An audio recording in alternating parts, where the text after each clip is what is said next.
जी नमस्कार। नमस्कार।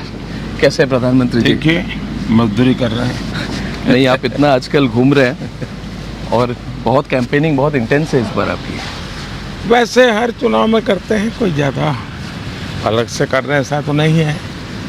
पर इस बार रोड शोज बहुत है आपके। ज़्यादातर हमने देखा हुआ कि क्या है जी कि शाम को हमारा एक प्रॉब्लम ये है, जी ये हेलीकॉप्टर का प्रॉब्लम ये है कि सूर्यास्त के पहले आपको लास्ट डेस्टिनेशन लैंड छोड़ना करना पड़ता पड़ता है जी। है। उसके बाद एक्चुअली कैंपेन के लिए 3-4 घंटे का सही समय होता है।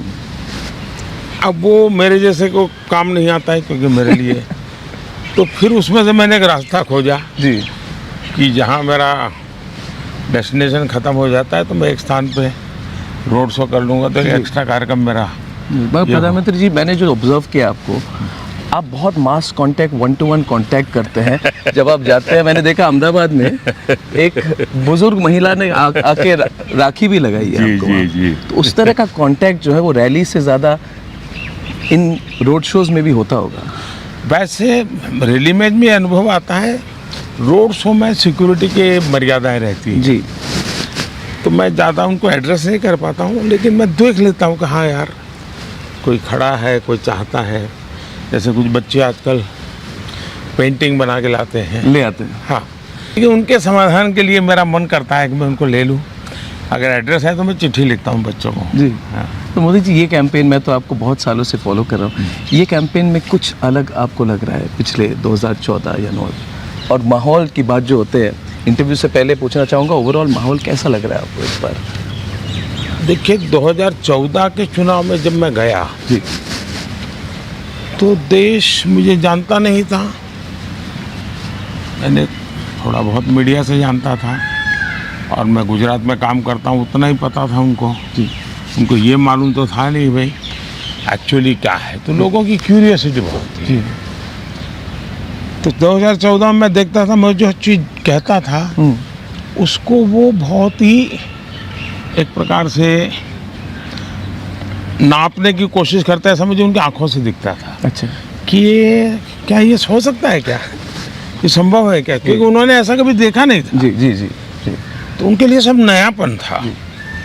2019 में गया जी तो मैंने देखा कि एक बड़ा विश्वास का नज़र जाता था। उनको लग रहा है यार, आदमी 14 में जो कहता था 5 साल उसने डिलीवर किया। बर्बाद नहीं किए। जी उसने लगातार जो कहता था उसको करने का प्रयास किया। जी लोग मुझे इस बात पे जज नहीं करते थे कि हुआ या नहीं हुआ, पूरा हुआ या आधा हुआ, लेकिन ये जज करते थे कि दिशा सही है कि नहीं, प्रयास ईमानदारी से हो रहा है कि नहीं, और मेहनत करने में कोई कमी है क्या। जी और इन सारी कसौटियों पे देश ने कम से कम मुझे पॉजिटिव पाया। 19 में जब मैं गया तो ये अनुभव था। जी 24 में मैं देख रहा हूँ जी कि मेरी सफलता ही मेरे लिए चुनौती बनती जा रही है। सफलता इसलिए चुनौती बनती जा रही है कि उनको लगता है यार ये 14 में कहता था, देखिए 19 में यहाँ तक गया, 19 में कहता था यहाँ तक गया। अब उनको अपेक्षाएं रोज़मर्रा की ज़िंदगी की बहुत कम है। अब सामान्य हिंदुस्तानी मानता है कि हमारा देश पीछे नहीं होना चाहिए, हमारा देश अब आधुनिक होना चाहिए, हमारे देश में वैज्ञानिकता होनी चाहिए। ये सामान्य मानवीय की सोच है जी, और वो एडप्ट करता है। खास करके डिजिटल इंडिया ने जी उसको अनुभव करवाया जी जी जी कि ये सब संभव है, हम भी ये कर सकते हैं। जी सामान्य मानवीय को, वरना टेक्नोलॉजी, घर में घड़ी भी टाइम सेट करना है तो पहले सोचता था कि घड़ी का टाइम सेट, तो बच्चे को बुलाता है, अरे देखो यार वो घड़ी लेट चल रही है, सेल बदलना है। तो आज ऐसा नहीं है एक, और इसलिए मैं समझता हूँ कि ये समय आकांक्षाओं का समय है जी बहुत बड़ी आकांक्षाओं का समय है, और ये आकांक्षाओं का समय है तो मेरा उत्साह भी और बढ़ गया है। मैं एक व्यक्तिगत सवाल पूछूं जी। इंटरव्यू शुरू करने से पहले? मोदी जी, पूछता है Bharat nation wants to know, आप इतने रिलैक्स्ड कैसे रहते हैं? अभी आपको कोई मिले इतने चुनाव के गर्मी के बीच में, और आपकी शेड्यूल 2014 से ज़्यादा है, 2019 से ज़्यादा है। 2014 में जब इंटरव्यू की थी आपकी, मैंने 9 मई को ही की थी 2014 को, और तब आपका गला भी बैठ गया था। इस बार गला भी आपने, you are looking very fresh, very relaxed. तो अगर टीवी पर लोग मुझे न देखते हैं और आज जिस रूप में आप मुझे देखते हैं, तो मानते ही नहीं कि मैं मेहनत कर रहा हूँ। और आजकल कुछ लोग बोल भी देते हैं। लेकिन जी, शायद 2014 में और 2019 से बजाय जी, एक अलग ही माहौल है चुनाव में, और उसका एक स्वाभाविक परिणाम मेरे मन पर भी होता है। मैं भी इंसान हूँ, आखिर कोई तनाव नहीं है, तनाव नहीं, कोई इफ्स एंड बट्स नहीं है, हाँ। कोई दुविधा नहीं है। और मैं गुजरात में इतने साल रहा, लेकिन मैंने ऐसे चुनाव नहीं देखे। मैं सब चुनाव जीतता था, 2/3 बहुमत से जीतता था, लेकिन इतना, और इसलिए मैं कह रहा हूँ कि चुनाव मोदी निमित्त है जी, भारतीय जनता पार्टी की एक व्यवस्था है। लेकिन मेरे हिसाब से चुनाव देश की जनता ने अपने कंधे पर ले लिया है। और एक प्रकार से मैं जो कहता हूँ, मैं जाके कहता हूँ भाई मैं 2 चीज़ के लिए आया हूँ। एक, 10 साल देश को आगे बढ़ाने में आपने जो योगदान किया, तो मैं आपका धन्यवाद करता हूँ, देश आपने आगे बढ़ाया है। और दूसरा मैं कहता हूँ कि मुझे आशीर्वाद चाहिए, क्योंकि हमें अब इस गति को रुकने नहीं देना है जी, हमें इसको मेंटेन रखना है। नई ऊंचाइयों को पार करना जी, है। बिल्कुल। हमें गति भी बढ़ानी है, स्पीड भी बढ़ानी है, स्केल भी बढ़ाना है, और स्कोप का तो जहाँ तक सवाल है, स्काई इज द लिमिट, जो डेफिनेशन है, जो बोला जाता है स्काई इज द लिमिट, मैं समझता हूँ भारत के लिए उससे भी आगे बहुत कुछ है। हाँ, बहुत बढ़िया। मोदी जी, अभी इंटरव्यू के लिए चलें? चलिए भाई। जी, बहुत अच्छा लग रहा है आपको मिलकर, और आपने रिलैक्स लग रहे हैं।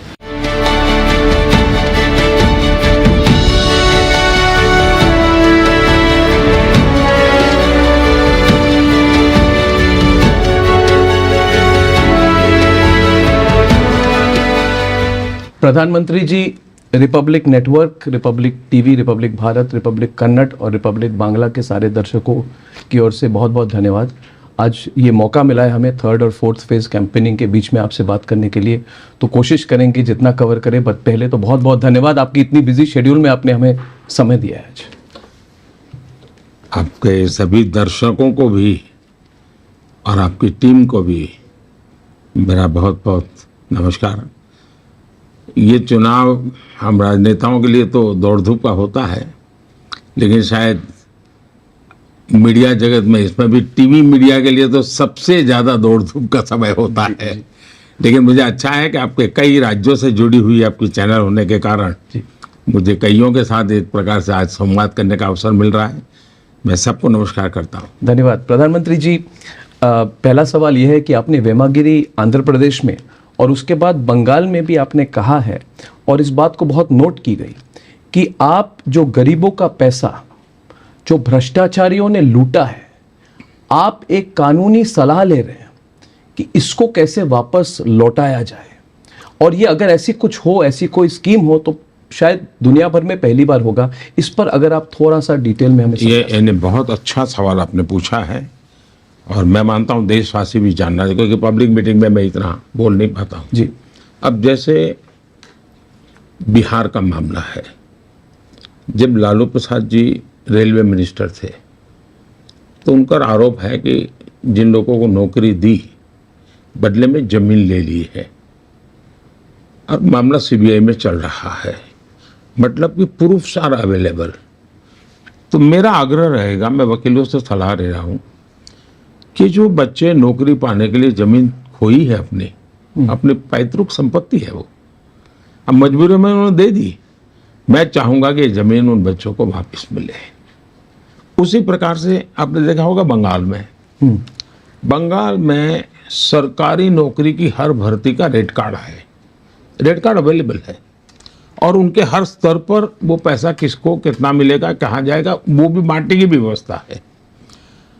अब जो टीचर्स है जैसे, तो कुछ तो जेन्युइन है, तो उनको मदद करने के लिए ऑलरेडी हमने एक लीगल सेल बना दिया है, जिनकी नौकरी चली गई है। लेकिन जो बेईमानी से गए, जिनके रिकॉर्ड ठीक नहीं थे, लेकिन पैसे दिए हैं, तो ऐसे हमारे पास बहुत लोग हैं जिनके पैसे का ट्रेल है हमारे पास। और पहले भी हम करीब 17,000 करोड़ रुपया ऐसे जिनके लूटे गए थे उनको लौटा चुके हैं, उन्हीं को।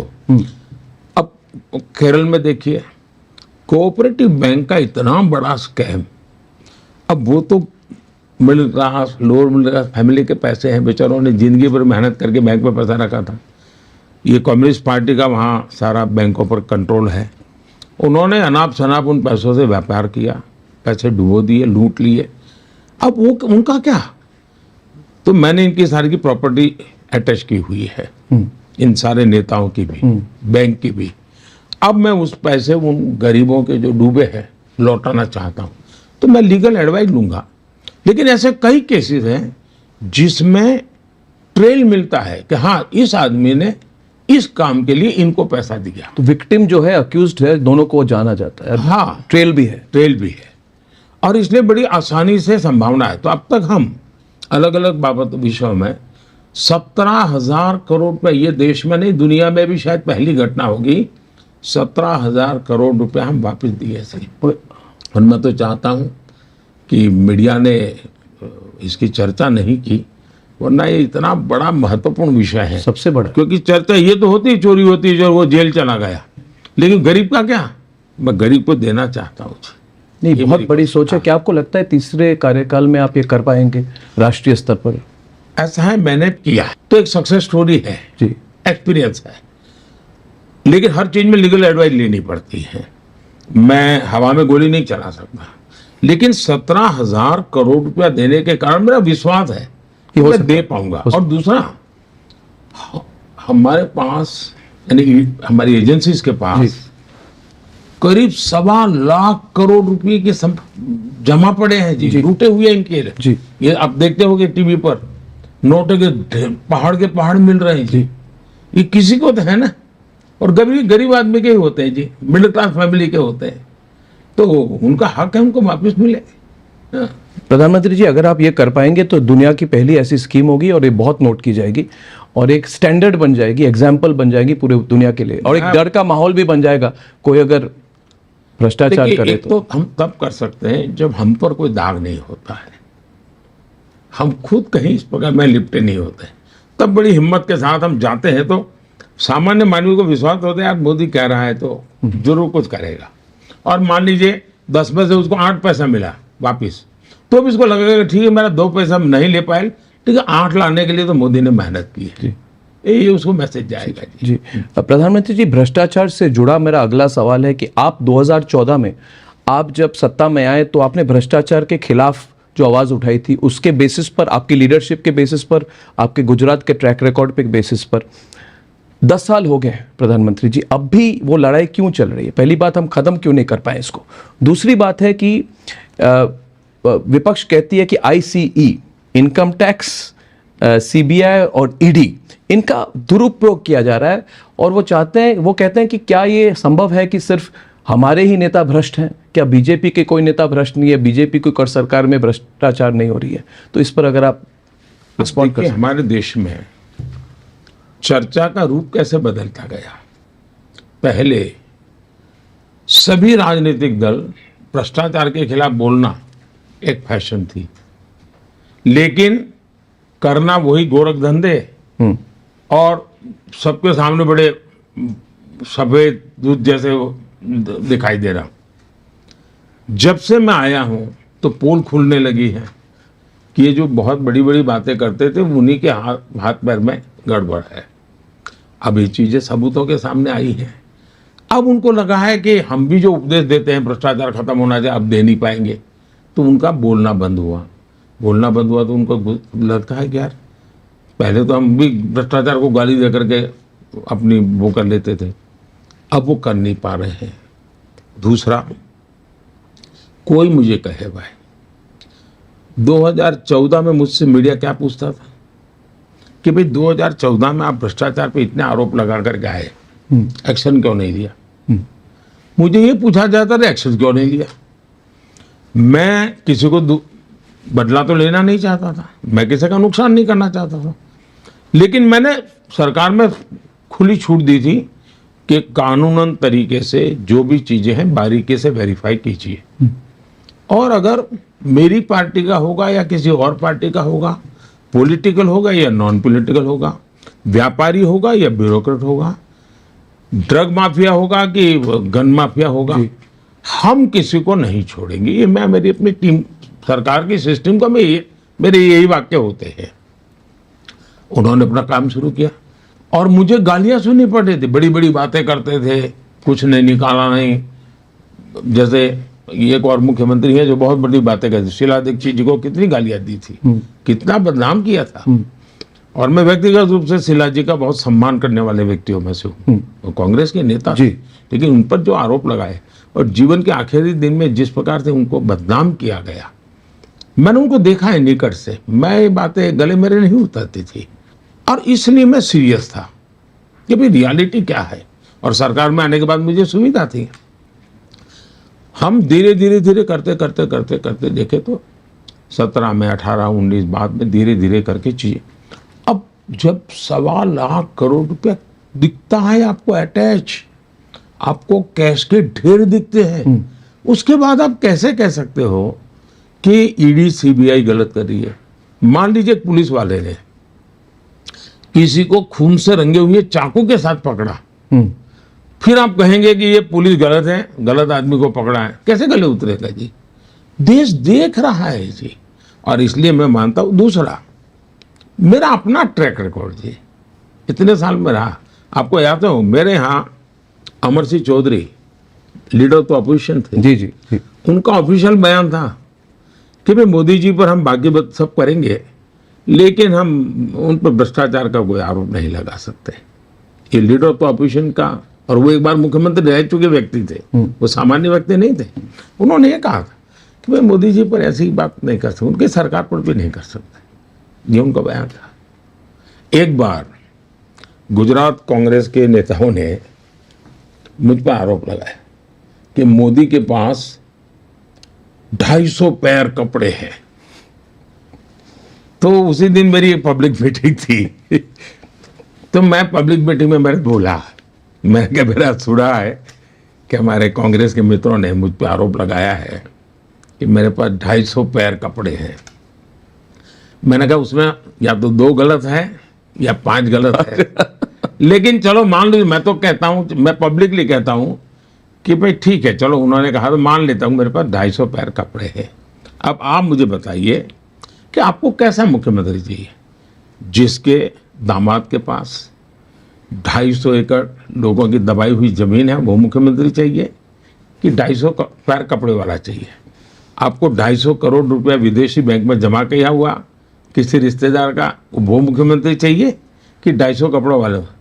पब्लिक बोल रही थी हमें 250 कपड़े वाला मुख्यमंत्री चाहिए।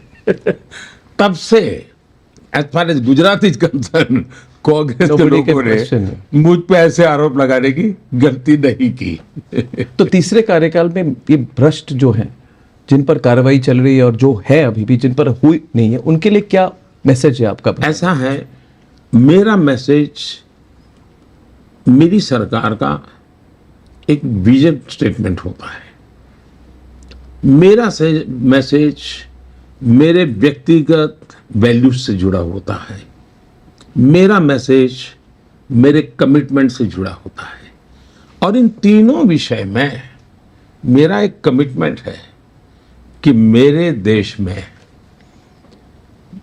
ये बेईमानी का खेल बंद होना चाहिए, देश को आगे बढ़ना है। तो और आज आपको संतोषजनक जिंदगी जीने के लिए ये चोरी लूट करने की जरूरत नहीं है जी।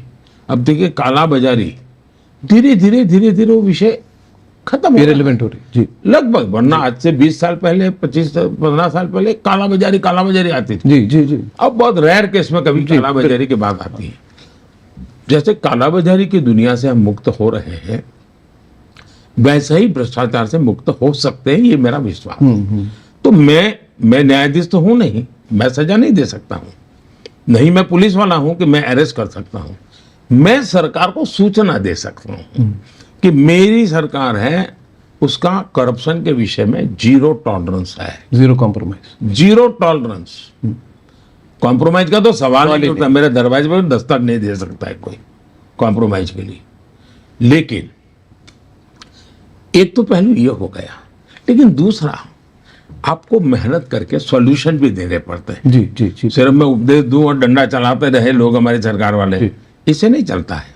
जैसे हमने डायरेक्ट बेनिफिट ट्रांसफर करीब 35-40 लाख करोड़ रुपया डायरेक्ट बेनिफिट ट्रांसफर में गया। अभी 35-40 लाख करोड़ रुपया, अगर राजीव गांधी ने जो कहा था 1 रुपया जाता है 15 पैसे पहुंचता है, तो 40 लाख करोड़ का क्या हुआ होता भाई? शायद 30 करोड़ तो निकल नमक जितना भी नहीं पहुंचा होता। आज वो पूरा का पूरा पहुंच, 1 रुपया निकलता है 100 पैसा पहुंचता है। लेकिन रातों रात नहीं हुआ है जी। मुझे जनधन अकाउंट खोलने के लिए मैं हर दूसरे दिन बैंकों के साथ वीडियो कॉन्फ्रेंस करता था, मेरे अफसरों की मीटिंग करता था कि गरीब का बैंक अकाउंट खुला के नहीं। फिर आधार भी देखिए इतनी पवित्र चीज, और सभी सरकारों ने कैसे उसके साथ जुड़ी हुई थी। लेकिन जब मेरी सरकार आगे बढ़ने लगी, सुप्रीम कोर्ट में ऐसे अड़ंगे डाले, भांति भांति उन्हीं लोगों ने डाले, पॉलिटिकल पार्टी के लोगों ने डाले। फिर मोबाइल डिजिटल इंडिया मेरी मूवमेंट, तो आधार, मोबाइल और जनधन अकाउंट, ये ऐसे ट्रेनिंग, और ये मेरे मन में डिजाइन क्लियर थी, कोई बाद में नहीं आई। उसका आज परिणाम है कि ट्रांसपेरेंसी आई। उसी प्रकार आप देखिए गरीब आदमी भी आज रेडी पट्टी वाला भी क्यूआर कोड रखता है, इवन मंदिरों में भी क्यूआर कोड मिलेगा। मतलब फॉर्मल इकोनॉमी बढ़ रही है जी। ये जब बढ़ता है तब लीकेज का, करप्शन की संभावनाएं बहुत कम हो जाती है।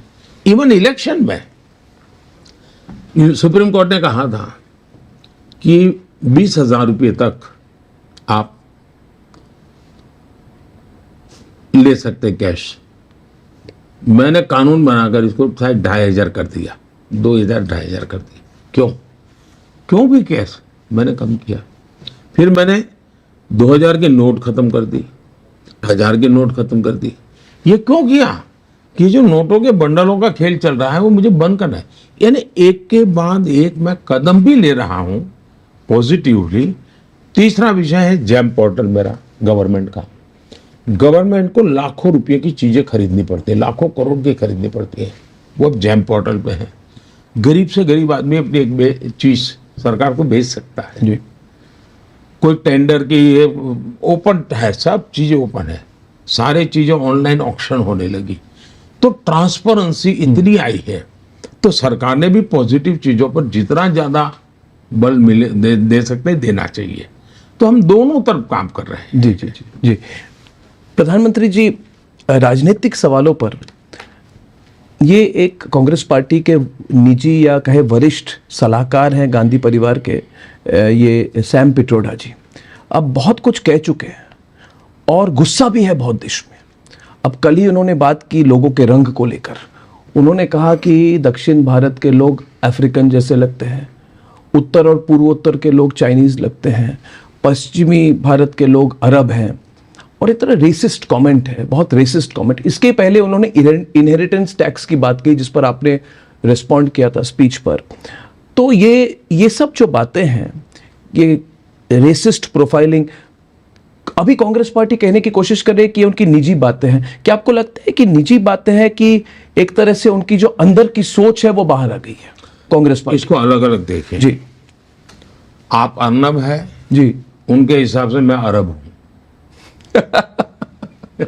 नहीं, मैं तो चाइनीज हूं उनके हिसाब से। नाम से आप अर्नब है और नॉर्थ ईस्ट के हिसाब से आप चाइनीज हूं।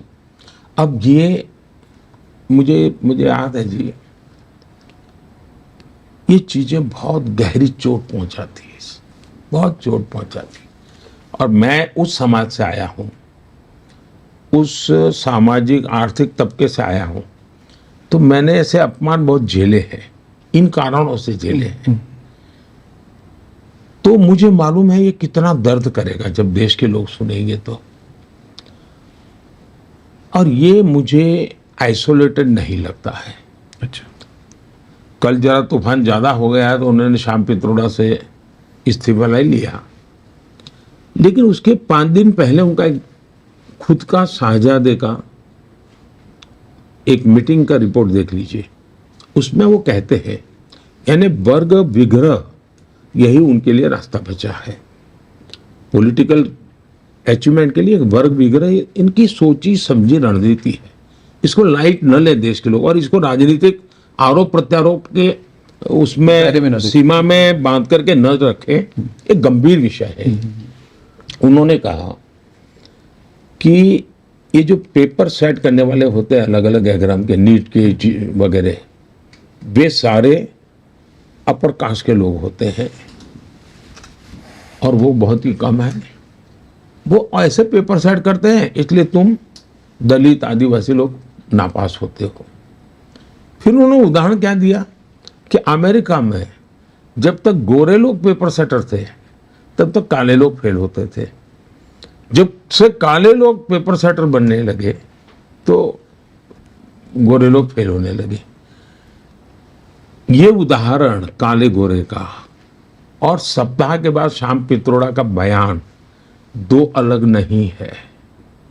इसका मतलब उनकी जो भी कोर कमेटी की मीटिंग हुई होगी उसमें ये सारे विषयों की चर्चा हुई होगी। ये ठीक है, शाहजादे की खुद की कुछ मर्यादा है इसलिए वो जितना बोलना चाहिए वो नहीं बोल पाते होंगे, तो बाद में श्याम पित्रोड़ा को पूरा करना पड़ा। जो वहाँ अधूरा रह गया उन्होंने पूरा किया, लेकिन ये वेल प्लान्ड है। दूसरा, इसी मिस्टर श्याम पित्रोड़ा के लिए कांग्रेस पार्टी ने भी 15-20 दिन पहले ही एक ऑफिशियल स्टेटमेंट दिया कि हमारे पास वरिष्ठ व्यक्ति हैं, बहुत महत्वपूर्ण व्यक्ति हैं, लेकिन ये विषय में ऐसा ऐसा है। तो उन्होंने इनकी ओनरशिप ली थी। कल उन्होंने वाक खड़े हुए, लेकिन देश ये गलती नहीं मानता है, ये सोची समझी साजिश मानता है। और भारत जैसे देश में हम तो श्री कृष्ण के पुजारी रहे जो खुद काले थे। हमारे देश में काले गोरे का मतलब शंकर भगवान रंग रूप क्या था और पार्वती जी का रंग रूप क्या था। हम ये क्या कर रहे हैं जी। हमारे देश में हर चीज को जोड़ने का, भारत विविधताओं से भरा देश है जी। हम सबका प्रयास होना चाहिए कि हम देश में एकता के तत्व को लगातार उभारते रहें। जैसे मैंने स्टैच्यू ऑफ यूनिटी बनाया तो सरदार वल्लभ भाई के स्टैच्यू को मैं कोई भी नाम दे सकता था, लेकिन उसको मैंने नाम दिया स्टैच्यू ऑफ यूनिटी। फिर वो जो एक पूरा है वो इलाका जो पहले कॉम्प्लेक्स बना गाँव का पुराना अलग नाम था, मैंने उसको एकता नगर नाम दिया। हमारी सरकार ने योजना बनाई पूरे देश में स्टेट कैपिटल में एकता मॉल बनाओ। एकता मॉल के पीछे मेरी कल्पना ऐसी है कि उस एकता मॉल में हिंदुस्तान के सभी राज्यों का खाने के लिए कुछ न कुछ उपलब्ध हो। सभी राज्यों की वन डिस्ट्रिक्ट वन प्रोडक्ट जो है सभी राज्यों की वहाँ अवेलेबल हो। वहाँ पर उस स्टेट के अपने, तो मुझे, मैंने लखनऊ में भी मानो एकता मॉल में गया तो मुझे केरल की जो चीज़ चाहिए मुझे मिल जाएगी। मैं लखनऊ के मॉल में एकता मॉल में गया तो मुझे नागालैंड की चीज़ भी मिल जाएगी। तो मेरी कोशिश होती है एकता को, पहलुओं को जितना हम उभार सकते हैं उभारें। इनकी कोशिश है देश को जितना ज़्यादा टुकड़ों में बांटे, वो उसी दिशा में जा रहे हैं। वो देश को ऐसे भी काट रहे हैं, देश को ऐसे भी काट रहे हैं। ये बहुत खतरनाक खेल है। और मैं जो कांग्रेस से लोग अभी अभी निकल करके बाहर आए, जिन्होंने अपनी जवानी के महत्वपूर्ण वर्ष कांग्रेस को दिए थे जी। और बड़े समर्पित भाव से काम करने वाले लोग थे, तो मेरी पार्टी के कुछ लोगों ने जब उनसे बात की और कुछ उन्होंने मीडिया से भी कहा है, वो तो चौंकाने वाला है। आज भी कांग्रेस के वरिष्ठ नेता जो लोकसभा का चुनाव लड़ रहे हैं कांग्रेस के टिकट पर जी। वो एक बार मुझे पार्लियामेंट में मिले थे, एमपी थे। उन्होंने कहा साहब हम तो पूरी तरह ये माओवाद और नक्सलवाद की विचारधारा में फंसे पड़े हैं। मैं बोले कांग्रेस से हूँ, मैं हाउस में तो जो बोलना है बोलूँगा, लेकिन मैं चिंतित हूँ। यानी कांग्रेस के भीतर भी जो सचमुच में कांग्रेस के वैल्यूज को जानता समझता है वो इन सारे आइडियोलॉजी से बहुत दुखी है और देश को बहुत चिंता करने की जरूरत है जी। और ये पॉलिटिकल तू मैमा वाला नहीं है, ये वोट पाने वाला विषय नहीं है। मेरे भीतर एक दर्द है और कल मैं थोड़ा गुस्सा कर गया, मुझे नहीं करना चाहिए, लेकिन मैं कैसे मेरे देश में चमड़ी के रंग पर किसी को भारतीय होने से मना कर दो, अब कैसे हो सकता है जी? ये मन में बैठता नहीं है जी, ये दर्द है मेरे मन में। मगर प्रधानमंत्री जी, इससे जुड़ा हुआ और एक सवाल है कि जब मुस्लिम कोटा की बात आई थी, मुस्लिम रिजर्वेशन की बात आई थी, तो खड़गे जी ने कहा, दो चिट्ठियां लिखी, आपको ओपन लेटर कर दिया कि हम ऐसे कोई बात नहीं कर रहे, इसकी बात नहीं है, कोई गुंजाइश नहीं है, आप हमारे मैनिफेस्टो को मिसरीड कर रहे हैं, ऐसी बात हुई थी। मगर अभी तो इंडिया अलायंस के नेता खुद सामने आकर खुलकर बोल रहे हैं। लालू प्रसाद यादव जी ने कहा कि पूरा मुस्लिम कोटा होना चाहिए, पूरा, यानी कि टोटल मुस्लिम रिजर्वेशन। तो इस पर क्या सवाल है कि क्या ये पार्टियां दूसरे लोगों के बारे में या दूसरे समुदाय के दूसरे वर्ग के बारे में, दूसरे धर्मों के लोगों के बारे में सोचते नहीं है, या फिर कोई एक्सट्रीम अपीजमेंट हो रही है? भारत को आगे बढ़ाना है तो जिस मंत्र को लेकर के मैं चलता हूं उसका महात्म्य बहुत है। सबका साथ, सबका विश्वास, सबका विकास जी। और 14 के बाद जब मैंने काम किया तो मैंने उसमें एक और जोड़ा, सबका विश्वास जी। और अब जब बहुत बड़े टारगेट को लेकर चल रहा हूं तो मैंने जोड़ा सबका प्रयास जी। तो सबका साथ, सबका विकास, सबका विश्वास, सबका प्रयास, एक सकारात्मक सोच के साथ। और जब हम सबका कहते हैं तो कोई डिस्क्रिमिनेशन नहीं होना चाहिए। सरकार के किसी भी काम में जाति, संप्रदाय, लिंग, इसके आधार पर, भूभाग के आधार पर डिस्क्रिमिनेशन नहीं होना चाहिए। हमारे देश में तो ज्योग्राफिकली भी डिस्क्रिमिनेशन की आदत बन गई। कुछ इलाके तो भाई निकम्मे हैं, छोड़ो, मैंने उसी को हाथ लगाया, मैंने कहा नहीं, कोई निकम्मा नहीं है, ये मेरे एस्पिरेशनल डिस्ट्रिक्ट्स हैं। और मैंने अच्छे से अच्छे अफसरों को लगाया, अच्छे रिसोर्सेज लगाए, तो आज देश के करीब 100 डिस्ट्रिक्ट राज्यों के अन्य डिस्ट्रिक्ट की बराबरी में आने लग गए। तो उनका एक कॉन्फिडेंस बन गया है। कोई, मैंने ऐसे ब्लॉक देखे थे जहाँ दवाई की दुकान नहीं थी। कोई ब्लॉक ऐसा हो सकता है जहाँ दवाई की दुकान ना हो? तो मैं इन छोटी छोटी चीजें करते उसी प्रकार से समाज का है। आप सिर्फ वोट की राजनीति के लिए करते रहोगे कि भाई मुझे मुसलमानों को आरक्षण देना है, मुसलमानों को आरक्षण देना है। अब डॉक्टर मनमोहन सिंह जी ने जिस मीटिंग में बोला था, मैं वहां मौजूद था। आप थे। खुद ने कहा कि पहला अधिकार माइनॉरिटी का है। जब मैंने ये कहा तो ये लोग झूठ बोलने लगे, तो मैंने एक दूसरी वीडियो ला करके रख दी जिसमें प्रेस कॉन्फ्रेंस में कह रहे हैं कि हमारे, अब देखिए उन्होंने, उनका ट्रैक रिकॉर्ड बोलता है, मैनिफेस्टो और ट्रैक रिकॉर्ड को साथ मिला करके देखना पड़ेगा। बिल्कुल। तो उनका ट्रैक रिकॉर्ड, उनका मैनिफेस्टो और उनके पब्लिक स्पीचेज, इन तीनों को अगर हम मिला करके देखेंगे तो फिर चित्र स्पष्ट होता है। कर्नाटका में उन्होंने रातों रात मुसलमानों को ओबीसी बना करके ओबीसी को जो आरक्षण मिलता था उसमें डाका डाल दिया। उन्होंने आंध्र में भी ये कोशिश की थी, उन्होंने आरक्षण के लिए सुप्रीम कोर्ट ने मना किया, मगर बात गई थी। दूसरा, भारत के संविधान सभा ने 75 साल हो रहे संविधान के, बहुत विस्तार से चर्चा की है इस विषय में। पंडित नेहरू समेत सब लोगों ने इसका घोर विरोध किया है कि हमारे देश में धर्म के आधार पर आरक्षण नहीं हो सकता है। और कांग्रेस ने कई वर्षों तक शासन चलाया, धर्म के आधार पर आरक्षण नहीं किया। लेकिन अब उनको राजनीतिक अस्तित्व के लिए, क्योंकि उनको लग रहा है कि सबसे ज्यादा एससी एमएलए किसके, बीजेपी के, सबसे ज्यादा एससी एमपी किसके, बीजेपी के, सबसे ज्यादा एसटी एमएलए एमपी किसके, बीजेपी के, सबसे ज्यादा ओबीसी एमपी एमएलए किसके, बीजेपी के।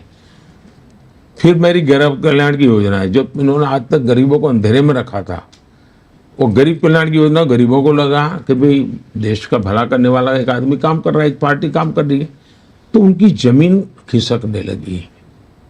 अब उनको लगता है कि रीजनल पार्टियां माइनॉरिटी के बैंक को भी खा रही ले रही हैं। हाँ, तो वो ये उनका हमला है रीजनल पार्टीज पे। कांग्रेस पार्टी प्रादेशिक पक्षों को मुस्लिम वोट बैंक के मालिक नहीं बनना देना चाहती, तो वो मुस्लिम वोट बैंक को मजबूत करने के लिए और ज्यादा परोसना चाहती है, मुस्लिम वोट बैंक पर कब्जा करना चाहती है, और अपने जो रीजनल पार्टियां हैं, अब जैसे समाजवादी पार्टी वो मानती है हम ही ठेकेदार है मुस्लिम वोट के। हाँ, अब कांग्रेस ये कर करके खुद लेना चाहती है। तो इस चुनाव में कांग्रेस सीटें जीतने के लिए लड़ नहीं रही है। अब जैसे कल शरद पवार ने एक बयान दिया है, बड़ा इंटरेस्टिंग बयान है। बारामती के चुनाव संपन्न हुए और शरद राव ये कहे कि अब समय आ गया है कि रीजनल पार्टियों ने कांग्रेस के साथ मर्ज कर देना चाहिए क्योंकि हमारी आइडियोलॉजी में ज़्यादा फर्क नहीं है। मतलब वो अस्तित्व इतना खो चुके हैं कि अब उनको कांग्रेस के सहारे जिए बिना कोई चारा नहीं है।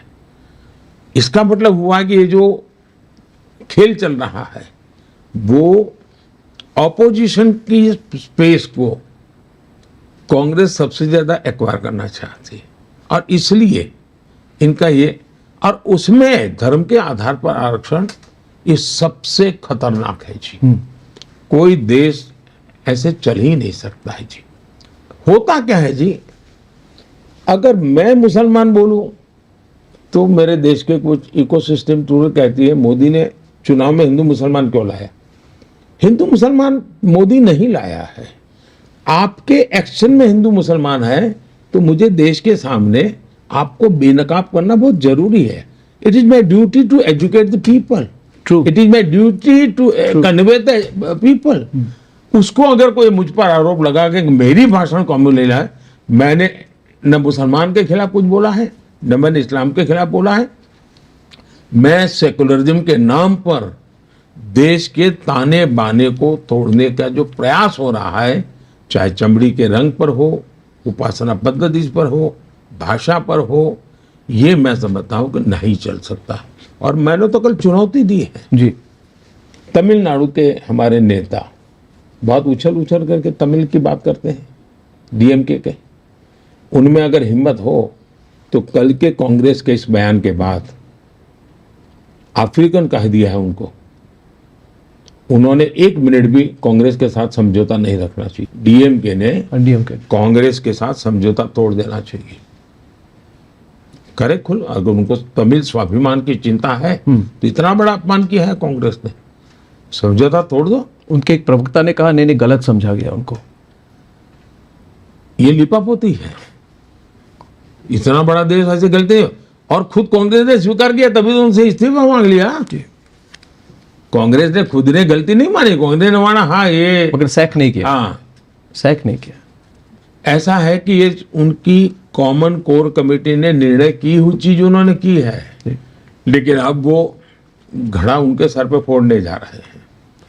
प्रधानमंत्री जी, बंगाल के विषय पर संदेशखाली का जो विषय था, जो वहाँ पे उत्पीड़न हुई थी, टॉर्चर किया गया था, मास रेप के एलिगेशन से पहली बार ये खबर रिपब्लिक बांग्ला ने दिखाई थी, और उसके बाद हमने करीब 1 महीने तक कैंपेन की थी न्याय के लिए। मेरा सवाल आपसे है कि आपको लगता है कि संदेशखाली एक तरह से केंद्र बिंदु नहीं, एक प्रतीक बन गया है बंगाल की स्थिति को लेकर? और इससे जुड़ा सवाल ये है कि आप विकसित भारत की बात करते हैं, इसके कॉन्टेक्स्ट में क्या आपको लगता है विकसित बंगाल को आप कैसे देखते हैं? एक तो मेरा स्पष्ट मत है कि तमिलनाडु और बंगाल, हजारों साल का हम इतिहास देखें तो कुछ ऐसी जगह है जिसने देश की बहुत बड़ी सेवा की है, देश का नेतृत्व किया है, संकट की घड़ियों में से देश को बाहर निकाला है। उसमें बंगाल और तमिलनाडु का बहुत बड़ा योगदान है। दुर्भाग्य से आज ये दोनों राजनीतिक नेतृत्व की विकृत मानसिकता के शिकार हो चुके हैं।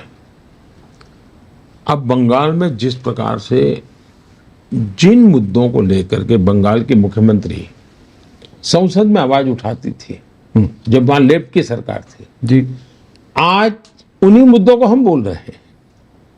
और ममता जी वो कर रही है जो लेफ्ट वाले करते थे, कांग्रेस वाले करते थे, और ये सवाया गुना करती है। और उसमें क्रिमिनल एलिमेंट नया जुड़ गया है। और आज जो संदेश खली तो एक छोटी सी घटना है जी, ना छोटी सी दिखती है, घटना छोटी नहीं, छोटी सी दिखती है, लेकिन पूरे बंगाल में तो भयंकर ज्वालामुखी है। कब विस्फोट होगा कहने की कठिन मुश्किल है जी। हर जगह पे इस प्रकार का जुल्म है, और सिर्फ उन्होंने अपनी वोट बैंक की राह। दूसरा, वो कानून नियमों को पालन करने को तैयार नहीं है। टीचर्स भर्ती घोटाले में लोग प्रूव हो जाता है, लोगों की नौकरी चली जाती है, इनको परवाह नहीं है। उनको तो लगता है राजनीति में हम देख लेंगे। करोड़ों करोड़ों रुपयों के नोटों के पहाड़ पकड़े जाते हैं, पैसे गिनते गिनते मशीन थक जाते हैं, लेकिन उनको उन लोगों से कोई परहेज नहीं है। यानी इन्होंने एक न्यू नॉर्मल बना दिया है। देश के लिए संकट का विषय है। घटनाएं किसी न किसी राज्य में कुछ न कुछ ऐसी चिंताजनक घटनाएं होती है, लेकिन उसको कोई सर्टिफाई नहीं, हर कोई दुखी होते हैं, रास्ता खोजते हैं। यार ऐसा नहीं होना चाहिए हर एक को। यहाँ ऐसा नहीं है जी। जब साइकोलॉजिकली आप ये करोगे, और 3 दशक लेफ्ट के और टीएमसी एक प्रकार से 50 साल बंगाल के बर्बाद हो चुके हैं जी। आज कोई इंडस्ट्री नहीं आ रही है वहाँ, कोई नया सिस्टम डेवलप नहीं हो रही है, राजनीति चले जाएगी जी, लोग बेचारे मुसीबत में गुजारा करते रहेंगे। ये इतना मेरा देश का इतना महान राज्य, इतना महान राज्य, इतनी महान कला, इतनी महान संस्कृति, हम सब गंवा रहे हैं, इसकी पीड़ा है जी।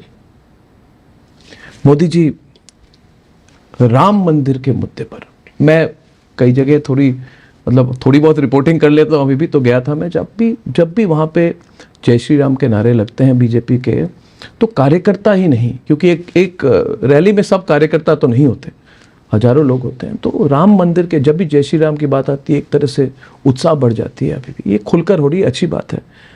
मगर विपक्ष के जो अप्रोच है राम मंदिर को लेकर, उन्होंने कहा कि ये एक प्राण प्रतिष्ठा, उन्होंने कहा राजनीतिक समारोह या राजनीतिक कार्यक्रम उन्होंने कह दिया। अब भी कहते हैं राम मंदिर जाएंगे मगर तारीख नहीं बताएंगे, वही अप्रोच उनका चल रहा है। तो जबकि ये एक हिंदू धर्म के लिए, और जो जितने हिंदू हैं, जितने सनातनी आप हैं, मैं हूँ, हमारे लिए एक धार्मिक मुद्दा है, राजनीतिक मुद्दा नहीं है। मगर ये राजनीतिक मुद्दा भी बन चुका है कि उनके अप्रोच के कारण। आपने कोशिश की है राम मंदिर के स्थापना में पूरे दक्षिण भारत, उत्तर भारत, सब जगह के लोगों को, उनकी संस्कृति को एकजुट करने की। तो आप इसको जब देख रहे हैं पॉलिटिकल इशू बन चुका है और बनाने की कोशिश हो रही, इसका क्या रिस्पॉन्स होगा इलेक्टोरेट से? मैंने पहले इन सारे जो जिस प्रकार की भाषा लोग बोल रहे हैं ना जी, इनको एक सवाल पूछना चाहता हूँ। हमारे देश में अंग्रेज राज तो करते ही थे, सरकार तो चलाते थे, और लोगों की भलाई का काम भी करते थे, रेलवे बनाते थे, क्या नहीं करते? क्या जरूरत थी आजादी का आंदोलन की? भाई सब तो चल ही रहा था, स्कूलें खुलती थी, अस्पताल खुलते थे, रेलवे चलती थी, रोड बनते थे, क्या जरूरत थी? क्यों देश में सैकड़ों हजार लोग शहीद क्यों हुए? क्यों अंडमान निकोबार काला पानी की सजा क्यों भोग रहे थे? स्वमान स्वाभिमान कोई चीज होती है जिंदगी में। 500 साल तक राम मंदिर के लिए शायद दुनिया के अंदर एक बहुत बड़ी घटना है कि एक श्रद्धा के लिए 500 साल तक एक समाज लड़ता रहा, हर व्यवस्था से लड़ता रहा जी। और मंदिर बना करके रहेंगे, ये संघर्ष पीढ़ी दर पीढ़ी लड़ाई चली है।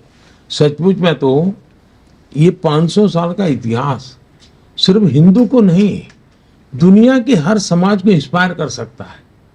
ये बलिदान का इतिहास है, ये त्याग का इतिहास है, ये तपस्या का इतिहास है। आप उसको भी अपने ही पूर्वजों ने किया है, कोई बार बार नहीं किया है, और गुलामी की जंजीरों के बीच किया है। स्वमान के लिए, स्वाभिमान के लिए। तो जैसे देश की आज़ादी का गर्व है, वैसे ही 500 साल की लड़ाई का भी गर्व है, स्वाभिमान की लड़ाई है ये।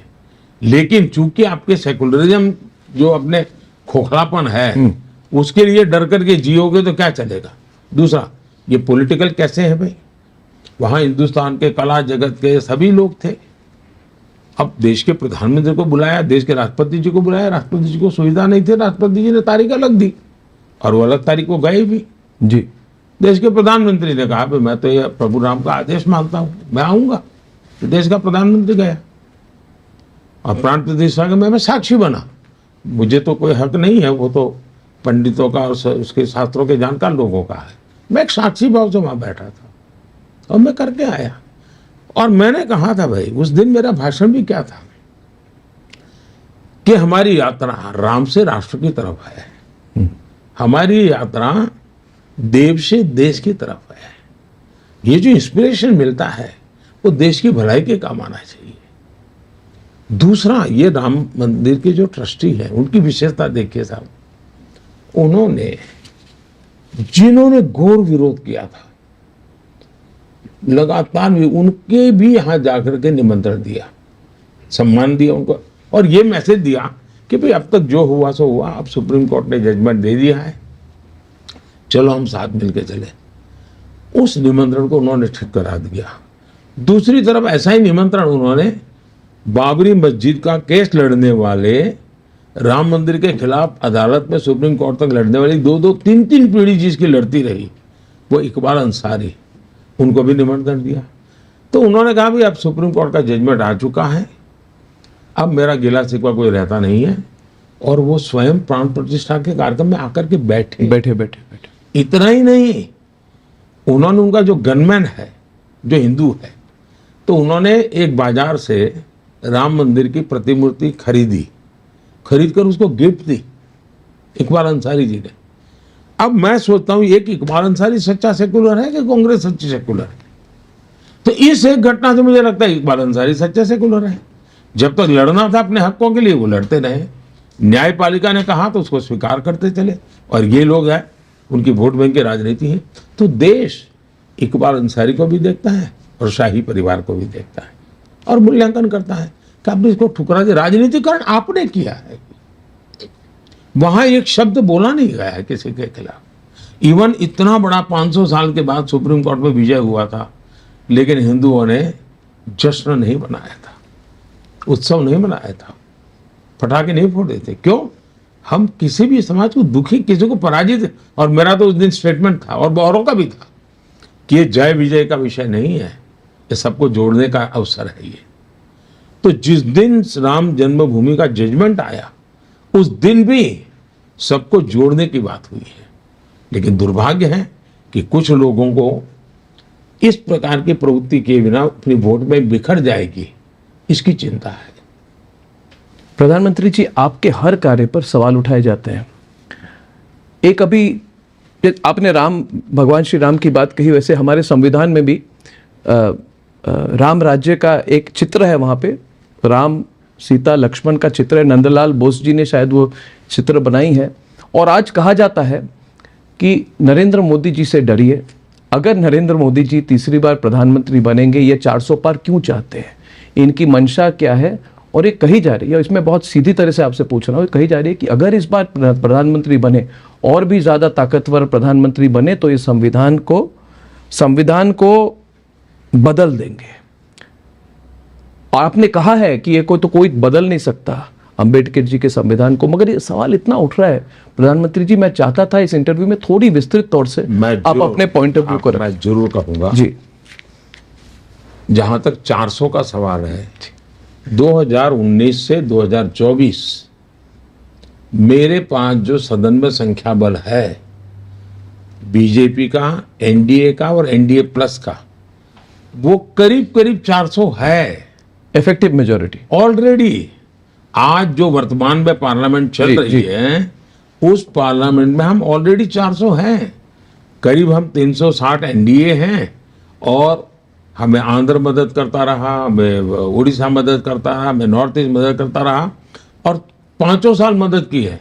ये नंबर 400 हो ही जाता है। तो 400 होता है तो इस चुनाव में 400 पार करने का लक्ष्य कोई तय नहीं करेगा क्या?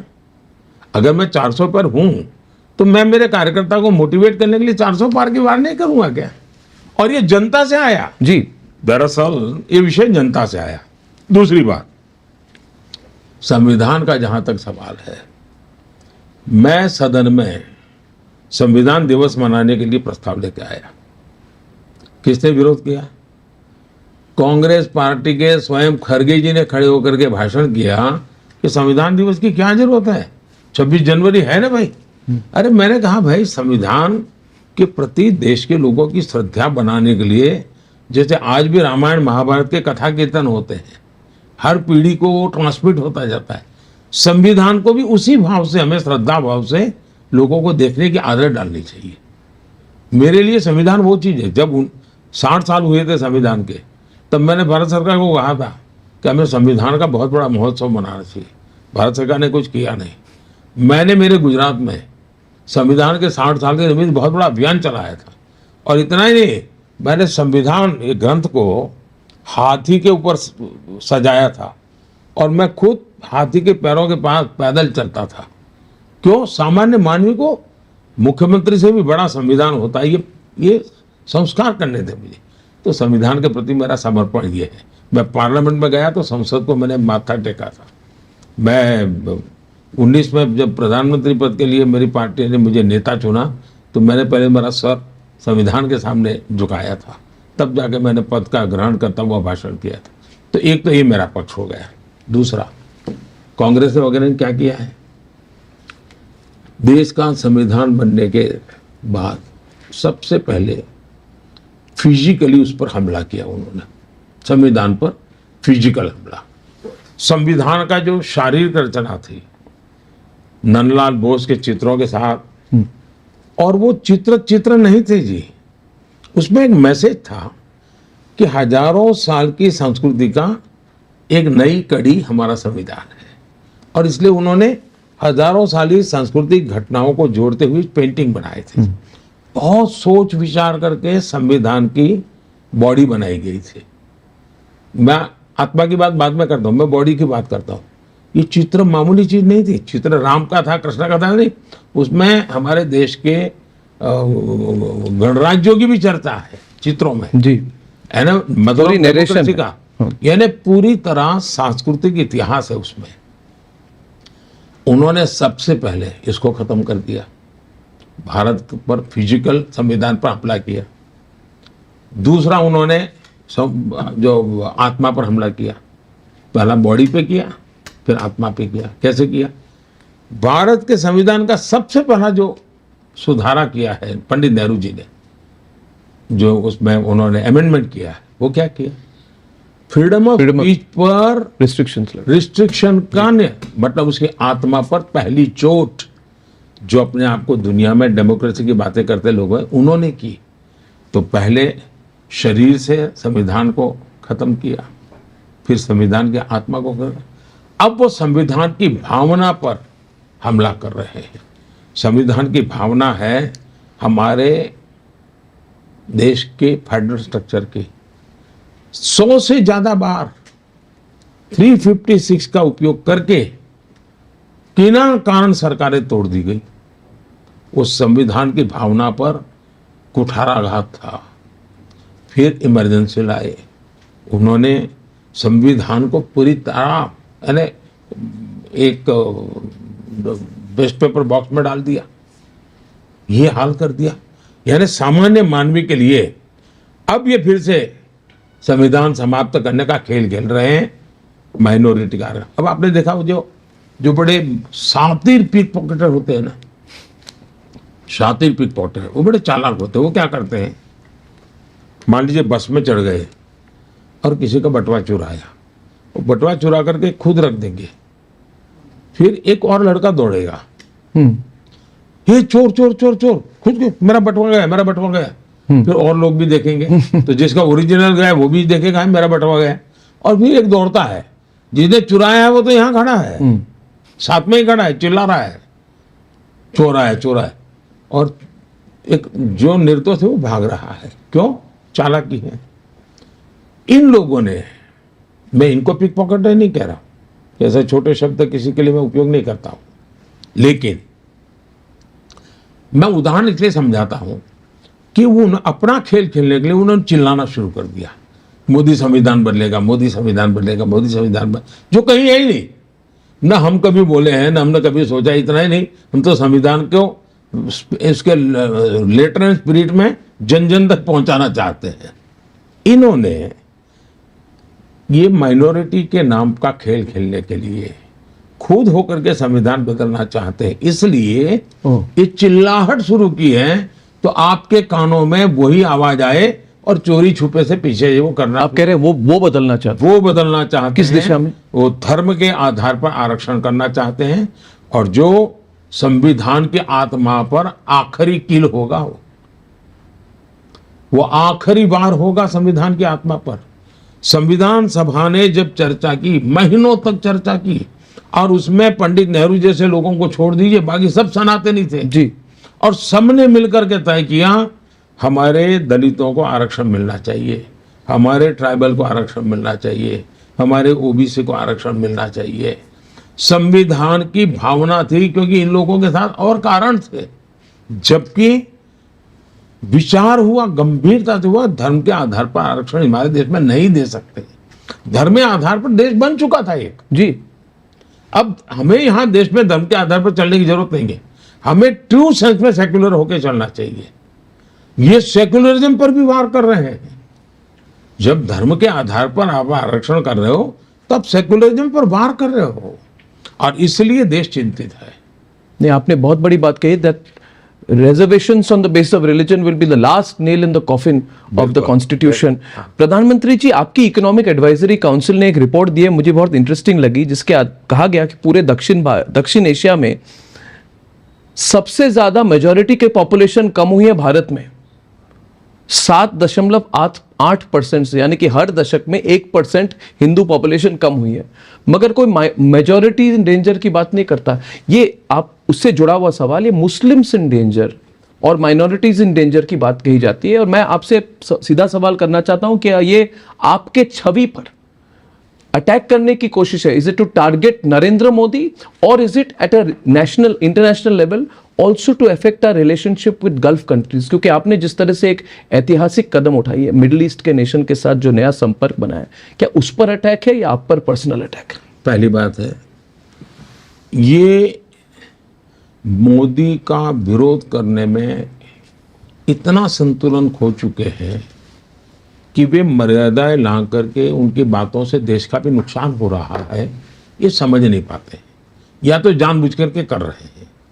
जहाँ तक ये रिपोर्ट की आप बात करते हैं, जो मेरी जान में आया है, उन 1950 से लेकर के 2015 यानी 50 से 2015 तक का उन्होंने चीज़ों का एग्जैक्टली, आप बिल्कुल स्टडी किया, और करीब 170 कंट्रीज का स्टडी किया गया जी।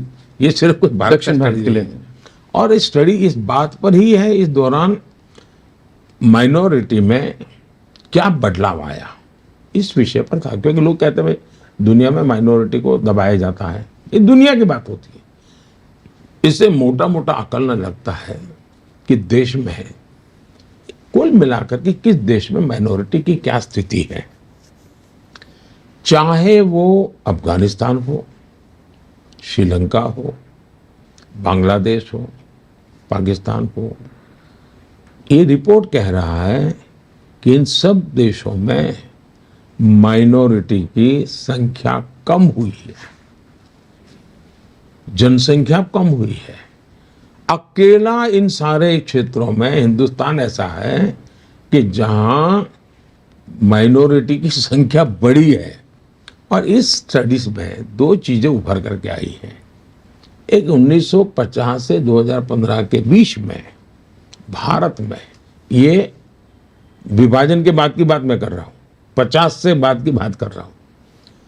1950 से 2015 के बीच हिंदुओं की संख्या 7.8%, करीब 8% 8% कम हुई है, जबकि माइनॉरिटी की 43% बढ़ी है। मैं इसके मायने नहीं निकाल रहा हूं, लेकिन जो परसेप्शन क्रिएट किया जा रहा है वो पूरी तरह गलत है, वो सिद्ध हो रहा है। इसके जिसको जो मीनिंग निकालना ही निकाले, मुझे मीनिंग नहीं निकालना है। अगर फैक्चुअल ये है तो भारत में माइनॉरिटी के साथ अन्याय है, भारत में माइनॉरिटी को दबाया जाता है, भारत में माइनॉरिटी की आवाज नहीं है। ये सारे जो नैरेटिव हैं उन सब लोगों ने 170 कंट्रीज के स्टडी के बाद एकेडमिक रिपोर्ट को कम से कम स्वीकार करते हुए भारत पर जो ये आरोप लगाए जाते हैं, जो एक नैरेटिव क्रिएट किया जाता है, एक जो परसेप्शन बनाया जाता है, मेहरबानी करके वो ये से थोड़ा सत्य स्वीकार करें और इस नैरेटिव से बाहर आए। भारत सर्वजन हिताय सर्वजन सुखाय वसुधैव कुटुंबकम की भावना को लेकर चलने वाला देश है, जिसने दुनिया में, हम समृद्ध देश थे तब भी, कभी भी दुनिया में किसी का लूटा नहीं है, हमने कभी किसी की जमीन तक नहीं छीनी है। ये महान संस्कृति के हम वारिस हैं और हम पर ऐसे इल्जाम लगे। अब हकीकतों के आधार पर सिद्ध हुआ है कि हाँ, हम वैसे ही महान है, लेकिन हिंदुओं की संख्या कम होना, तो नंबर ऑफ हिंदू कम होना वो मुद्दा नहीं है जी। एक महान कल्चर जो सर्वसमावेशक है, जो एक प्रकार से भविष्य में दुनिया को संतुलित रखने का कैटलिक एजेंट बन सकता है जी, क्योंकि वो किसी का दुश्मन नहीं है। अगर वो कम हो जाएगा, वो एकदम माइक्रो माइनॉरिटी हो जाएगा, तो वो इन्फ्लुएंस ही नहीं कर पाएगा। अगर वो इन्फ्लुएंस नहीं कर पाएगा तो दुनिया का नुकसान होगा जी। तो आज दुनिया के लिए चिंता ये होनी चाहिए कि इस महान परंपरा और उदार चरित्र जो वसुधैव कुटुंबकम मानने वाले हो, उनकी संख्या बढ़े कैसे, ये दुनिया ने चिंता करनी चाहिए। प्रधानमंत्री जी, स्पीड ऑफ चेंज बहुत फास्ट हो रही है। 2-3 साल पहले आपने जब विकसित भारत की बात कही थी, तब स्पीड ऑफ चेंज आप देखें 5-6 साल में बहुत ज्यादा हुई। इससे जुड़े हुए 2 सवाल मेरा है। पहले तो आपकी जो स्लोगन है रिफॉर्म, परफॉर्म और ट्रांसफॉर्म, ये कॉर्पोरेट स्लोगन होती है, परफॉर्म और पेरिश। आपने कहते हैं परफॉर्म और खत्म हो जाओ, आप कहते हैं रिफॉर्म, परफॉर्म और ट्रांसफॉर्म। इस पर आप, मैं चाहता हूं थोड़ी सी आप इसको एक्सप्लेन करें कि ये विपक्ष कहता है ये सब मोदी जी के स्लोगन्स हैं, मगर आप इसको मैं बहुत सोच समझ करके बोलता हूँ जी, और मैं नारेबाजी करने के लिए देश ने मुझे यहाँ नहीं बिठाया है, वरना तो मैं कहीं कॉपीराइटर बन जाता जी। ऐसा है, जब मैं रिफॉर्म कहता हूँ तो ये पॉलिटिकल लीडरशिप की जिम्मेवारी है कि वो हार्ड डिसीजन ले, रिफॉर्म के लिए तैयारी रखे, जो डेमोक्रेसी में कठिन माना जाता है, और राजनेता भी बच करके चलते हैं। तो रिफॉर्म ये इनकी जिम्मेवारी है, परफॉर्म ये ब्यूरोक्रेसी की जिम्मेवारी है। जो रिफॉर्म हुआ, in the light of that new reforms perform करना होता है ब्यूरोक्रेसी को, और देश ट्रांसफॉर्म होता है। ये बहुत सिस्टमेटिक सोची हुई चीज मैं बोला हूं, लेकिन मैं कम शब्दों में बोल दिया इसलिए उसकी कीमत नहीं है। तो रिफॉर्म इससे हार्ड कोर पॉलिटिकल रिस्पॉन्सिबिलिटी है, इलेक्टेड बॉडी की रिस्पॉन्सिबिलिटी है। Perform purely bureaucratic system governance की जिम्मेवारी है, एंड ट्रांसफॉर्म जनता जनार्दन के कोऑपरेशन से होता है। जनता अगर जुड़ती नहीं, कितना ही रिफॉर्म करो, जनता अलग है तो भी ट्रांसफॉर्म नहीं होता है। जनता को स्वच्छता का अभियान ये तब सफल होता है जब जनता जुड़ती है। तो reform, perform, transform, leadership, government system and जनता जनार्दन, ये त्रिवेणी जब मिलती है तब परिणाम आता है।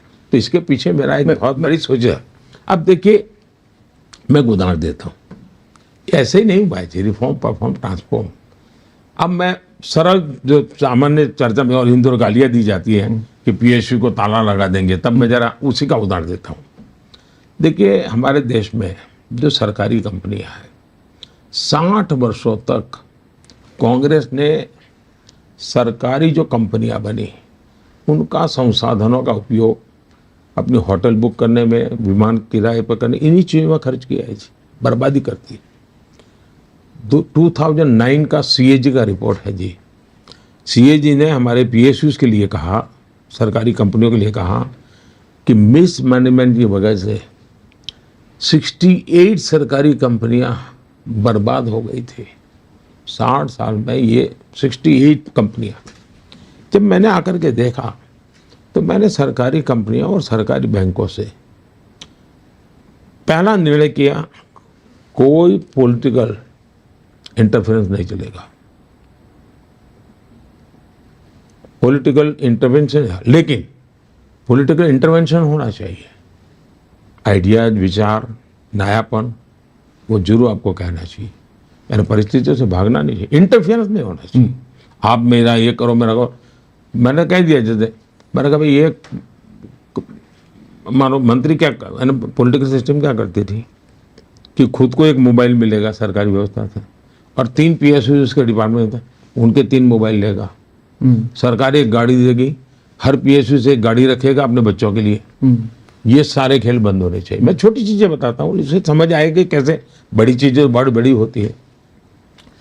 मैंने उनसे कहा भाई देखिए, आप शेयर होल्डर्स के साथ कमिटेड हैं, आपको शेयर होल्डर्स का भी हित देखना है। आपकी कंपनी आगे बढ़ेगी तो शेयर होल्डर्स का हित बढ़ेगा। पहले और अब के आंकड़े जो हैं, आप हैरान हो जाएंगे जी। 2014 में सरकारी कंपनियों का ग्रॉस रेवेन्यू करीब 20 लाख करोड़ रुपया था, और ये मैं देश आज़ाद हुआ तब से लेकर के बताता हूँ। 2024 में सरकारी कंपनियों का ग्रॉस रेवेन्यू 38 लाख करोड़ है, यानी करीब करीब डबल। उसी प्रकार से सरकारी कंपनियों की नेट वर्थ 2014 में लगभग 9 लाख करोड़ थी, मेरे आने से पहले 9 लाख करोड़। आज 2024 में नेट वर्थ 18 लाख करोड़ है जी। तो 18 लाख करोड़ रुपया सभी सरकारी कंपनियों का टोटल मार्केट कैप 225% बढ़ा है। मार्केट कैप 225% बढ़ना, जब दुनिया की इकोनॉमी नीचे जा रही है तब। 2009 to 2014 इसके शेयर 6% गिर गए थे वैल्यू। आज सरकारी कंपनियों के स्टॉक बहुत बेहतर प्रदर्शन कर रहे हैं, यानी जिसके आप ऐसे ही सरकारी बैंकों का हाल क्या था साहब? फोन बैंकिंग घोटाले की वजह से सरकारी 2008 में तो सबसे ज्यादा हुआ। बैंकों की हालत एकदम से, दुनिया का विश्वास, जब आपकी बैंकिंग सिस्टम चरमराता है ना, जब बैंक सिस्टम चरमरा जाए दुनिया का विश्वास उठ जाता है। भारत में बैंक के रुपये कम गए उतना नहीं, पूरी दुनिया हमारे साथ जुड़ने को तैयार नहीं होते। मैं 14 में ये मुसीबत अनुभव करता था। 21 में से 11 बैंकें RBI की निगरानी की सूची में थी, उसको डे टू डे मॉनिटर करना पड़ता था। IBC कोड, कैपिटल इन्फ्यूजन, मैंने काफ़ी पैसे डाले, सरकारी टैक्स पेयर के पैसे डाले, क्योंकि मुझे देश को बचाना था। हमने ये जो भ्रष्टाचार और जो फैन बैंकिंग था वो सारा खेल बंद करवा दिया। 1 लाख करोड़ से ज़्यादा आज बैंकों का प्रॉफिट है, और इन बैंकों का जन्म हुआ तब से लेकर आज उनका हाईएस्ट प्रॉफिट है जी भारत की बैंकों का। NPA लगातार कम हो रहा है जी, यानी जो लेकर के भाग जाने वाली संख्या है वो लगातार कम होती जा रही है। ये सब रिफॉर्म, परफॉर्म, ट्रांसफॉर्म के उत्तम उदाहरण मैं बता सकता हूं। मैं ये उदाहरण इसलिए बताता हूं ताकि फाइनेंशियल वर्ल्ड या इकोनॉमिक का वर्ल्ड जो है वो इन्हीं चीजों से समझ पाता है, इसलिए मैंने उदाहरण ये दिया। आम आदमी को भी इससे जो आप बात कह रहे हैं बहुत उनके लिए रेलेवेंट होगा, क्योंकि लोग कह देते हैं स्पीच में, कुछ विपक्ष के नेता कह देते हैं कि सरकारी संपत्ति बेचती है। तो ये जो उदाहरण आपने दिया है ये बहुत इसका बहुत ही एक महत्व है।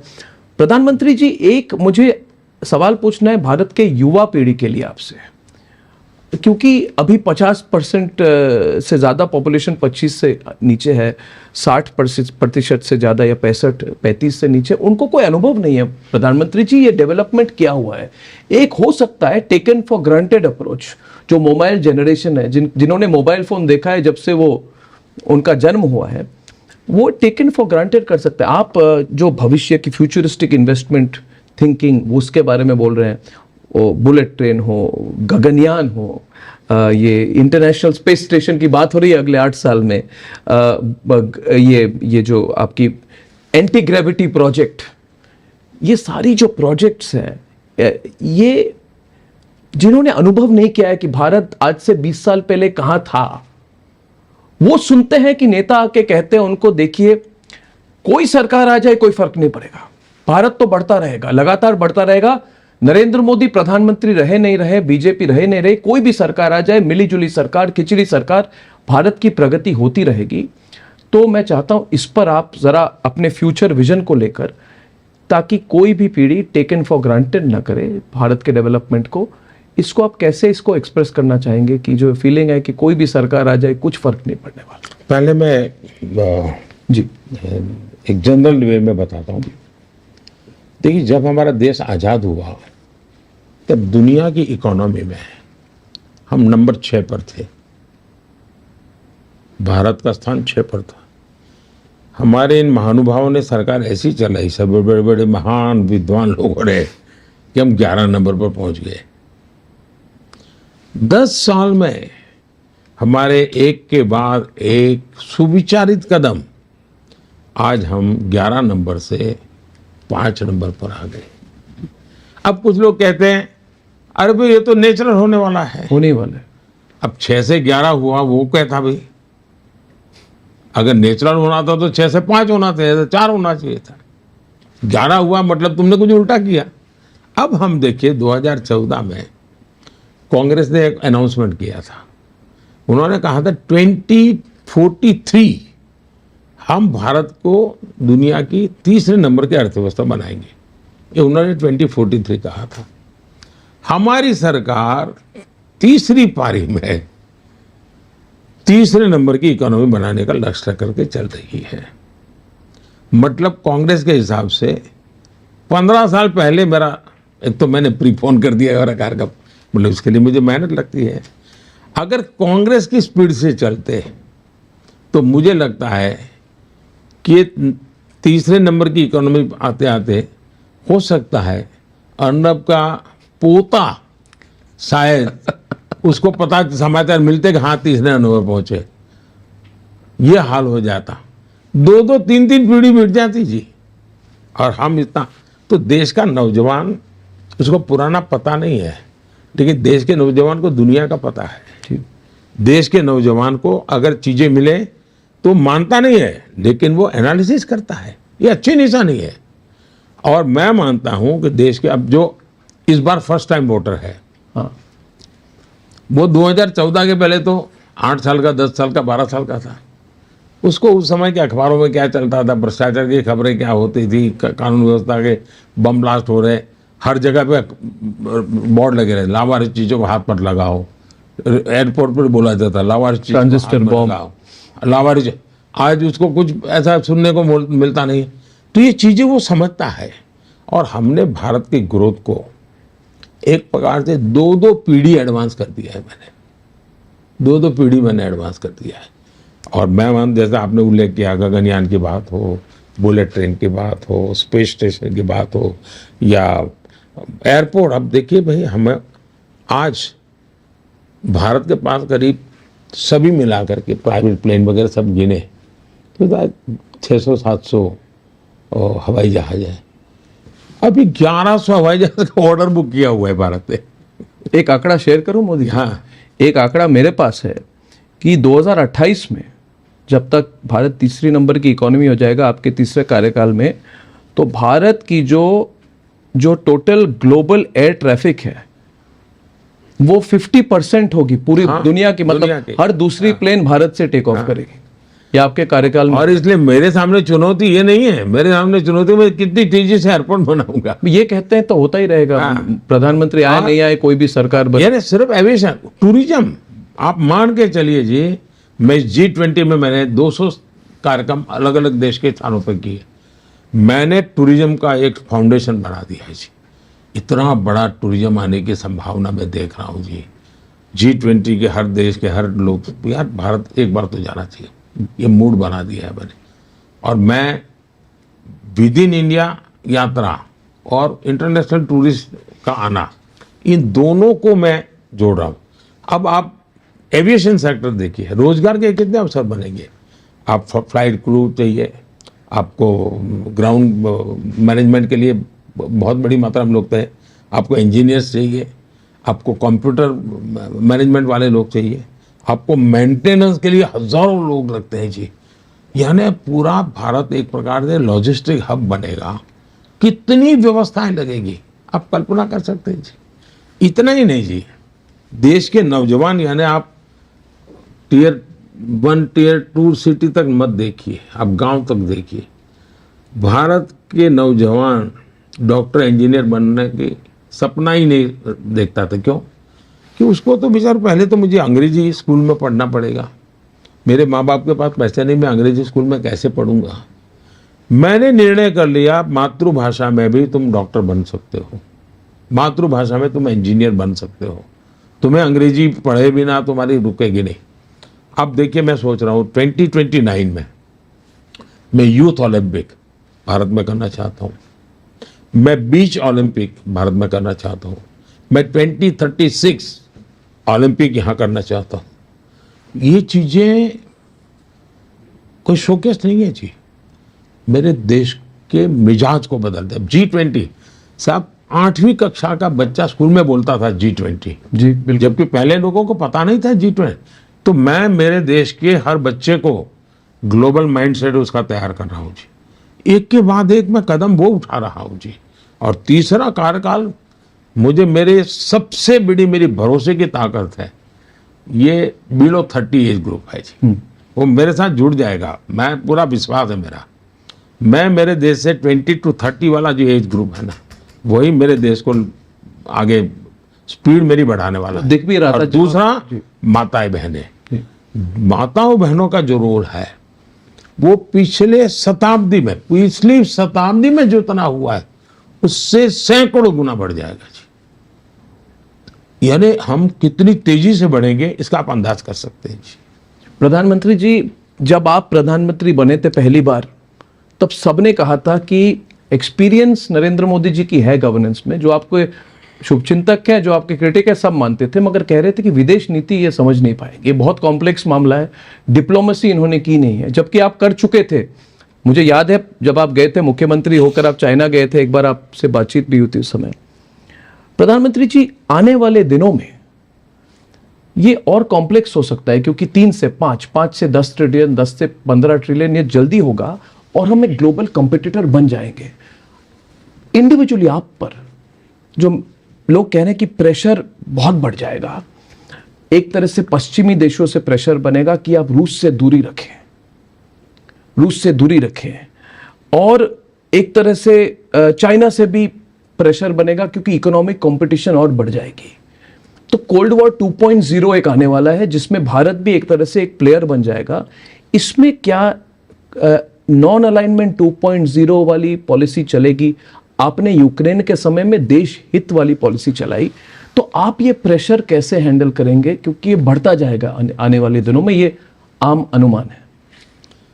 एक तो मेरा जो विदेश फिगर विषय का जो अनुभव है, एक घटना, अटल जी के जो पर्सनल सेक्रेटरी थे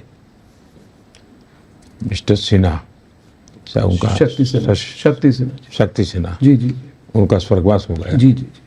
उन्होंने किताब लिखी है और उस किताब में उन्होंने मेरा जिक्र किया है कि मैं पार्टी का काम करता था और न्यूक्लियर टेस्ट के बाद जो दुनिया में स्थिति बनी, तो अमेरिका में इंडिया कोकस बनाने की दिशा में हम कैसे काम कर सकते हैं, उसका एक विस्तार से उन्होंने वर्णन किया। उसमें मोदी का क्या रोल था वो सारा उन्होंने लिखा है, और तब वो अटल जी के साथ काम करते थे।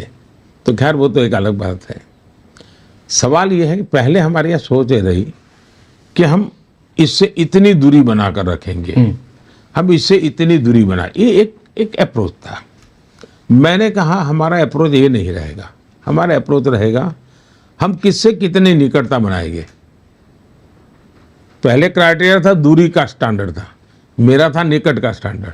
अगर मैं इसकी इतनी निकटता रखता हूं तो इसकी भी इतनी निकटता रखूंगा। मैं उसकी इतनी निकटता रखता हूँ तो मैं इसकी इतनी निकट, तो मैं निकटता वाला विषय को लाया। तो हुआ क्या, बॉल सामने वाले के गेंद में गया।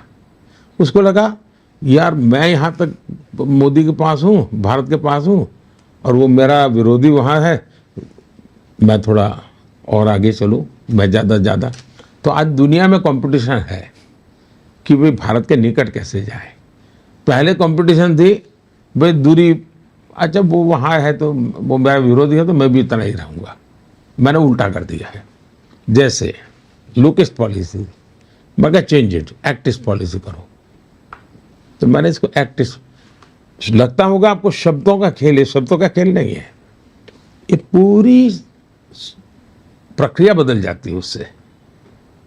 और मेरा मत है कि साउथ ईस्ट एशिया का कैपिटल मेरा देश क्यों ना हो,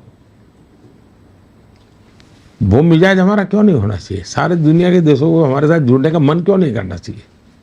हम इतने फिजिकली पास में है, हमारा गुवाहाटी या हमारा कोलकाता ये बहुत बड़े सेंटर बन सकते हैं जी। मैं मेरे कोलकाता को पूरे साउथ ईस्ट एशिया के लिए एक बहुत बड़ा आकर्षक स्थान क्यों न बनाऊं, मैं उस दिशा में सोचता हूं। और मुझे लगता है कि भारत की प्रगति से किसी को खतरा नहीं है जी। आज भारत मजबूत होता है तो दुनिया चिंतित नहीं होती है, दुनिया को अच्छा लगता है। भारत जितना आगे बढ़ता है लोगों दुनिया का बोझ कम हो रहा है। अब हमने जो बदलाव लाया, हमने टॉयलेट बनाए, तो लोगों को लगता है दुनिया में टॉयलेट का जो आंकड़ा था सुधर गया। हम जीडीपी बढ़ा रहे थे, हम पर कैपिटा इनकम बढ़ा रहे हैं, तो हम सोलर एनर्जी कर रहे हैं, तो हम दुनिया के रैंकिंग को प्रभावित कर रहे हैं, पॉजिटिवली प्रभावित कर रहे हैं। तो दुनिया को भारत अच्छा लगता है, दुनिया को लगता है भारत परफॉर्म करेगा तो ग्लोबली हमें पॉजिटिव वाइब मिलेगा। और अब इन दिनों देखा होगा हर कोई कहते भी इधर उधर मत देखो, भारत अवसरों की खदान है। दुनिया के सब लोग अपने अपने देश के नौजवानों को कहते हैं, अपनी कंपनियों को कहते हैं कि भारत अवसरों की खदान है। अब देखिए हमने G20 में अफ्रीका को हमने मेंबर बनाया, इनिशिएटिव हमने लिया, हमने ग्लोबल साउथ पे फोकस किया। ग्लोबल साउथ पे फोकस किया है, हम एक बड़े प्लेयर के रूप में फोकस कर रहे हैं, हम किनारे पर खेल देखने वाले नहीं बन रहे। और वो हम उनको मदद करके, उनको उपयोगी होकर के, उनके साथ जुड़ करके कर रहे हैं। और हम नेचुरल अलाइनमेंट जैसा हमारे लोग फील करते हैं जी। तो प्रधानमंत्री जी, आपने प्लेयर की बात कही, व्यक्तिगत तौर पे आप पर भी ग्लोबल फोकस बहुत बढ़ गया है और अपेक्षा भी बढ़ गई है, क्योंकि ये समांतर लोग आज कह रहे हैं कि all over the world there are very few people who can match the experience and the stature of Narendra Modi as the leader of the world's largest country, largest democracy with a lot of experience. तो एक जिसको कहते हैं स्वीकार्यता यानी कि global acceptability Narendra Modi ji की बहुत बढ़ गई है। अब मैं जैसे यूक्रेन की बात कही तो आपको इनविटेशन वेस्टर्न ब्लॉक ने भी इनवाइट की है, जो ये पीस समिट होने वाली है यूक्रेन में। उसके बाद G7 समिट पे आप जाएंगे तीसरे कार्यकाल में, और उसके बाद इमीडिएटली उसके बाद आपका एनुअल समिट रशिया के साथ भी है, जिस पर जयशंकर जी ने पिछली बार पुतिन जी को कहा कि अगली बार प्रधानमंत्री जी आएंगे, इस बार व्यस्त नहीं आ पाए। तो एक फीलिंग होती है कि मॉस्को हो या वॉशिंगटन हो या लंदन हो, Narendra Modi can play a role as a very acceptable global mediator on global conflict and issues like this between different sides, या शायद मीडिएटर ठीक शब्द नहीं होगा प्रधानमंत्री ji, to reduce global tension, may be ये this is a better way of putting it. तो इस पर मैं चाहता हूं कि बिकॉज इट विल, इससे भारत का स्टैचर भी काफ़ी बढ़ेगा और बढ़ भी चुका है आपके कार्यकाल में, इस पर ज़रा आपकी राय क्या है? ऐसा है कि एक तो मैं बड़ी बड़ी बातें करूं वो मुझे शोभा नहीं देता है और नहीं वो उचित होगा। दुनिया को ये विश्वास है कि भारत के चुनाव नतीजे क्या आने वाले हैं, अस्वस्थ है। और इसलिए मुझे जून महीने के इनविटेशन आगे पड़े हैं, अगस्त के हैं, अक्टूबर के हैं, सितंबर के हैं, यानी काम। और मैं सबको कहता हूँ भाई मेरे यहाँ तो अभी चुनाव, अरे बोले चुनाव तो हमें मालूम है क्या होने वाला है, आपको आना ही है। ये यानी एक प्रकार दुनिया को विश्वास है कि हमें, अब मैं समझता हूं कि दुनिया के जितने ग्रुप्स हैं, समूह जो बने हुए हैं, जी करीब करीब सभी समूह किसी न किसी रूप में भारत की उपस्थिति उस पर चाहता है। चाहे G7 है तो मेंबर, नहीं तो वो चाहते हैं कि हम भविष्य में, तो एक अच्छी स्थिति भारत की, उस प्रकार से हमारा स्थान बढ़ता जा रहा है। जहां तक कॉन्फ्लिक्ट का सवाल है, ज्यादातर दुनिया के देश पोजीशन लेके बैठे हुए हैं। हम ही एक अकेले हैं जिसकी पोजीशन बहुत साफ है। हम किसी के पक्ष में नहीं है, हम शांति के पक्ष में है। और इसके कारण विश्व का विश्वास बना कि यही एक लोग हैं कि जो किसी को आर्म्स देने की भी बात नहीं करते हैं और किसी को लड़ाई न करने की भी बात नहीं करते। अब मेरे में हिम्मत थी कि राष्ट्रपति पुतिन के साथ बैठ के आंख में आंख मिला के मैंने कहा था कि this is not the time for war, जो ग्लोबल हेडलाइन बन गया था एक हफ्ते के लिए। तो भारत ने ये अपनी पोजीशन बना ली है और हम शांति के पक्ष में हैं। अब जिस समय अभी इजराइल में और हमास का जो चल रहा था जी, तो मैंने मेरा एक स्पेशल एनवॉय भेजा था इजराइल, और इस इजराइल को मैं समझाने के लिए भेजा था कि कम से कम ये रमादान चल रहा है, रमजान महीना चल रहा है, उस समय आप लड़ाई मत करो। अच्छा, किसी पर हमले मत करो। ये दुनिया को मालूम नहीं है, लेकिन ये बात ज्यादा चर्चा में नहीं। रमादान हो गया है तो मैं आज जी बताता हूँ। जी जी जी, बहुत बड़ी बात। मैंने स्पेशल एनवॉय भेजे थे। अच्छा, और मैंने उनको कहा था कि ये जेस्चर आपका बाकी जगह पे हो। दूसरा मैंने कहा कि वहाँ के लोगों को रमादान के समय जो सुविधा की आवश्यकता है, भारत उनके लिए भेजना चाहता है। हमें कोई रुकावट नहीं आनी चाहिए, हम उनकी जो भी मदद करना चाहते होगा। तो हमारा ये कैरेक्टर है जी, और हम ये करते हैं। हम इसका ढोल नहीं पीटते हैं, लेकिन हम करते हैं। और कुछ मात्रा में हमें सफलता मिलती है, कुछ मात्रा में नहीं मिलती है, लेकिन हम ही कर रहे हैं। इस मिजाज से हम नहीं कर रहे हैं। हम दुनिया से कट करके रहना नहीं चाहते, और दुनिया के सट करके रहने में देश की वैल्यूज को छोड़ने को लिए हम तैयार नहीं है। हम, हमारा देश, हमारे मूल्य, हमारी परंपराएं, उसी को लेकर के हम दुनिया के सामने जा रहे हैं। आपने जो बात अभी कही ये बहुत बहुत इम्पोर्टेंट बात है, लोगों को पता भी नहीं है। इससे एक तरह का अलग मैसेज भी जाता है। प्रधानमंत्री जी, 2014 में मुझे चिंता हो गई थी कि इस बार मुझे लगता है नरेंद्र मोदी जी मुझे इंटरव्यू नहीं देंगे। तो मैं एक व्यक्तिगत बात आपको करना चाहता हूँ। मैंने फ़ोन किया था, दिल्ली के उस समय के आउटलुक के एडिटर थे विनोद मेहता। मैंने बोला उनको कि इस बार मुझे लगता है कि I will be left out. उन्होंने कहा don't worry, you will get the last interview. और ये कोइंसिडेंस है कि आज ठीक 10 साल हुए, 9 मई 2014 में आपने इंटरव्यू दी थी, गांधीनगर में मैं आया था, और उस इंटरव्यू की एक हेडलाइन टॉकिंग पॉइंट बनी थी। आपने पाकिस्तान के संदर्भ में कहा था कि अर्नब, बम, बंदूक और बारूद के बीच में बातचीत हो सकती है क्या? तो मेरा सवाल आपसे है, 10 साल हो गए, आपने कोई चेंज देखा है पाकिस्तान के अप्रोच में?